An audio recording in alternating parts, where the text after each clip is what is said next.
Nah, sesudah kita diselamatkan, sudah kita menerima Yesus sebagai Tuhan dan Juru Selamat kita, setelah kita mengaku bertobat meninggalkan segala dosa, dan kita undang Tuhan Yesus masuk dalam hati kita, menjadi Tuhan kita, menjadi Raja kita. Saudara, kita juga harus hidup bersama-sama dengan Yesus. Kita tidak hidup sendiri lagi, kita tidak berjalan sendiri, tetapi kita hidup bersekutu dengan Tuhan Yesus. Yesuslah kehidupan kita. Biarlah kehidupan daripada Tuhan terus mengalir kepada kita. Saudara, sesudah selamat, persekutuan tiap-tiap anak-anak Tuhan harus bertambah intim dengan Tuhan. Tiap-tiap anak Tuhan harus tiap-tiap hari bersekutu dengan Tuhan. Tiap-tiap anak Tuhan harus selalu merasakan kehadiran Tuhan. Tuhan yang kita sembah itu Tuhan yang hidup.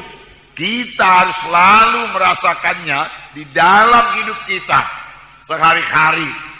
Satu persekutuan yang terus-menerus, satu persekutuan yang berkesinambungan, di mana pimpinan Tuhan berlaku atas kita, di mana kita mendengar suara Tuhan dan mematuhi suara Tuhan dalam hidup kita.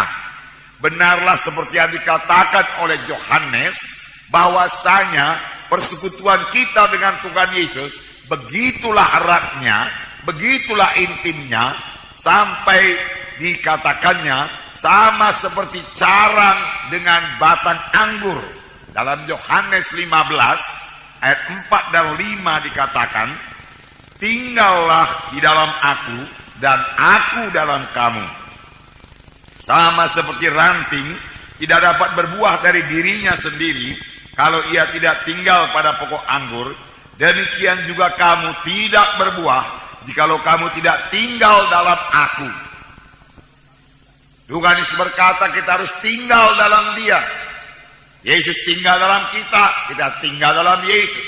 Yesus dalam hati kita, kita dalam Yesus. Ayat 5. Akulah pokok anggur dan kamulah ranting-rantingnya. Barang siapa tinggal di dalam aku dan aku di dalam dia, ialah berbuah banyak, sebab di luar aku kamu tidak dapat berbuat apa-apa. Di sini dikatakan, akulah pokok anggur, kamulah ranting-rantingnya.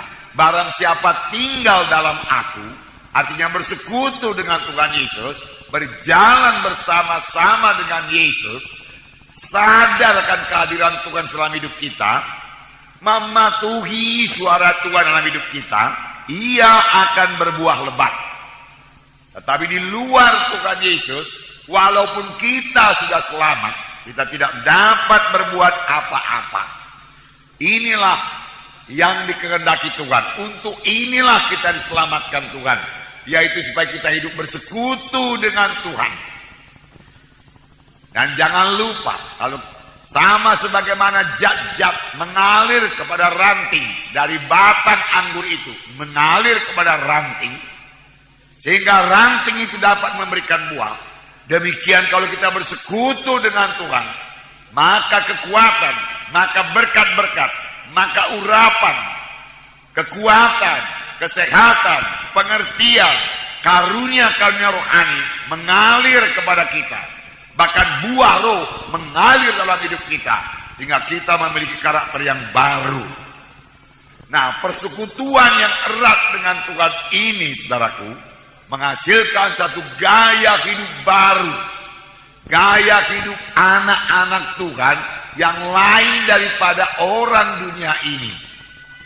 Firman Tuhan juga berkata, janganlah kamu menjadi serupa dengan orang dunia ini. Hidup kita harus lain daripada hidup orang dunia ini. Bisakah kita tidak berbuat dosa? Jawabannya bisa. Tetapi bisakah seorang anak Tuhan jatuh lagi kepada dosa? Memang seorang anak Tuhan masih bisa jatuh kepada dosa sepanjang dia menyerah kepada pencobaan itu. Tetapi kalau dia menetapkan hati untuk tidak berdosa, dia pasti menang. Dan Tuhan bersukacita, Roh Kudus bersukacita. dan memberikan kekuatan dan kemenangan kepadanya. Hai anakku, janganlah kamu berbuat dosa. Dosa itu membawa akibat. Dosa membawa kekalahan. Dosa membuka pintu bagi setan. Penyakit bisa datang, kekalahan bisa datang. Karena ada dosa. Oleh sebab itu, firman Tuhan berkata, jangan berbuat dosa. Kita bisa menang melawan dosa sesudah kita lahir baru. Sesudah kita selamat, kita bisa menang melawan dosa. Karena kita tidak sendiri lagi. Ada Tuhan Yesus dalam saya. Ada Tuhan Yesus dalam saudara. Dengan Yesus dalam saudara, saudara bisa menang terhadap dosa. Tidak tahukah kamu bahwa kamu adalah rumah Roh Kudus? Roh Kudus dalam saudara sangat kuat. Saudara pasti menang terhadap dosa kalau saudara menetapkan hati untuk tidak berdosa. Nah, firman Tuhan berkata, hidup anak-anak Tuhan adalah hidup yang berkuasa. Oleh karena satu orang, yaitu Adam, maka semua manusia dikalahkan oleh dosa. Tetapi lebih benar lagi, oleh karena satu orang, yaitu Tuhan Yesus Kristus, kita akan hidup dan berkuasa.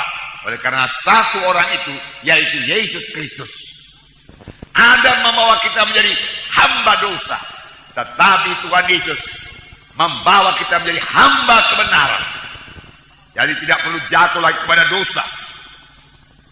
Jalannya tidak ada lain yaitu bertobat, menyesal, bertobat, kembali kepada jalan Tuhan dan mengaku dosa itu kepada Tuhan. Maka firman Tuhan dalam 1 Yohanes pasal 1 ayat 9 yang berkata, jikalau kita mengaku dosa kita, maka Allah itu setia dan adil, maka Dia akan menyucikan kita dari segala dosa. Maka darahnya akan menyucikan kita dari segala kejahatan, dari segala dosa.